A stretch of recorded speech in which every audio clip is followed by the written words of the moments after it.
Okay, let's dive in. Monday, April 28th, 2025.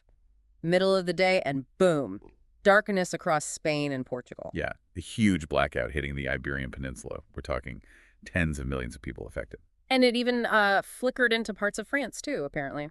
That's right. We're working off a CNN article you shared, and really, the goal here is to unpack this. What exactly went down? What were the immediate impacts? And crucially, what questions are still hanging in the air?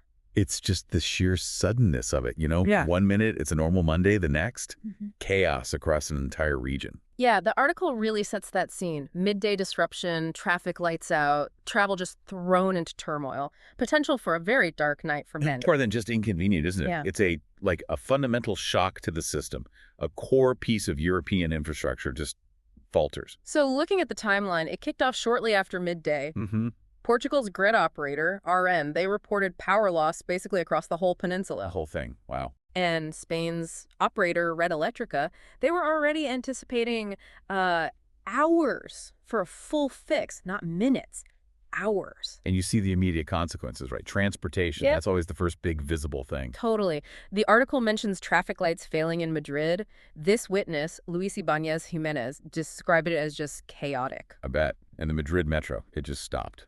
Completely halted, and they were evacuating passengers from tunnels. Imagine that. Plus the airports, Madrid, Barcelona, huge EU hubs, flights delayed, canceled. Yeah, TIEP Air Portugal apparently told people, just stay away from the airport for now. And this account from Ellie Kenny in Lisbon Airport sounds pretty intense. Sudden darkness, no AC, everything shifting to cash only. That cash-only thing really jumps out, doesn't it? Shows how dependent we are. It really does. And trains just suspended mid-journey, too. Those images of stopped subway cars. Yeah, That Lisbon airport experience, it's a microcosm, really. Lights out, no climate control, basic transactions breaking down. It underlines how much we rely on that constant flow of electricity. Beyond the big travel stuff, just everyday life, right? Lights, power sockets, gone. exactly.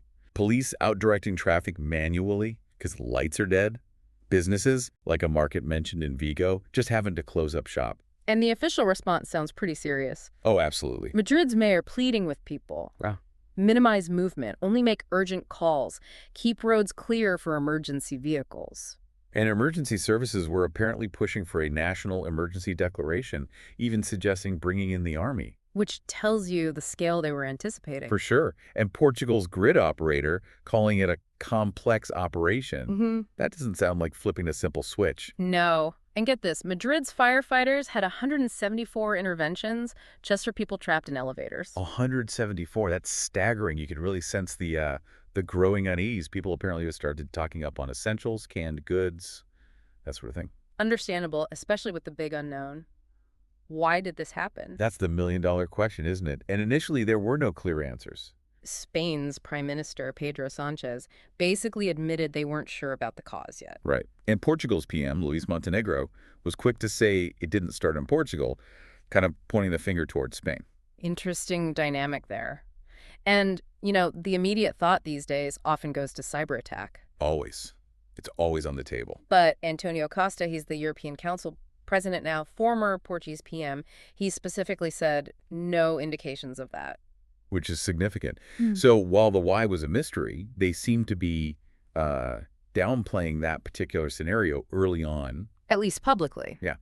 And while the politicians were making statements, you had the technical folks like Eduardo Prieto from Red Electrica giving a more, let's say, operational perspective. What is he? He was talking early afternoon, estimating maybe 6 to 10 hours for restoration if everything went well. 6 to 10 hours. That's a long time to be potentially without power across such a huge area. It really underscored the potential for this to stretch deep into the evening, possibly overnight for some. Okay, so things looked pretty grim initially, but there was some progress later. Yes, thankfully. As the evening went on, reports started coming in from both Spain and Portugal that power was being gradually restored. Pockets were coming back online. So not a continuous total blackout everywhere for that entire duration. No, it seems more like a phased recovery. But, and this is key, even as lights started coming back on, the authorities were still working to figure out the root cause. Still in the dark, so to speak. Right.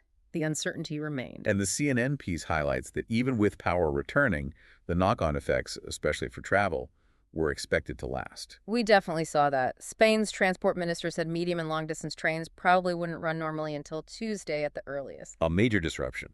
And the flight backlog. That could apparently mess things up for most of the week. It just shows how interconnected everything is. Even that brief outage mentioned in the French Basque Country. Yeah, RTE, the French operator, said it was restored quickly there. But it still shows the ripple effect, doesn't it?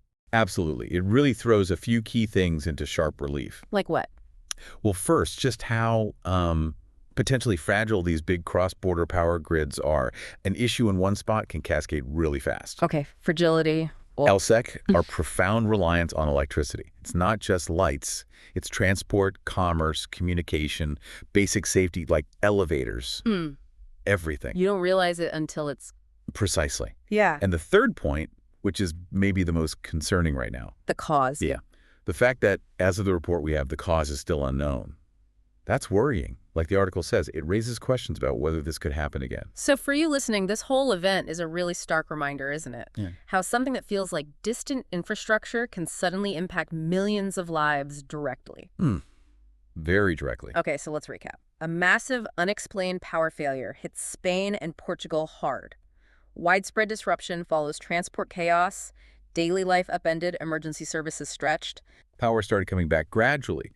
But the big question mark over the cause remained at the time of this report. Which really leaves us and you with a big thought to chew on. Yeah, what does an incident like this really tell us about the vulnerabilities baked into these essential interconnected systems we depend on? And maybe more importantly, what lessons need to be learned, not just for the power grid, perhaps, but for other critical services, too, to, prevent or at least better manage this kind of widespread failure in the future. Something to definitely think about. Thanks for joining us for this deep dive into a really significant unfolding story.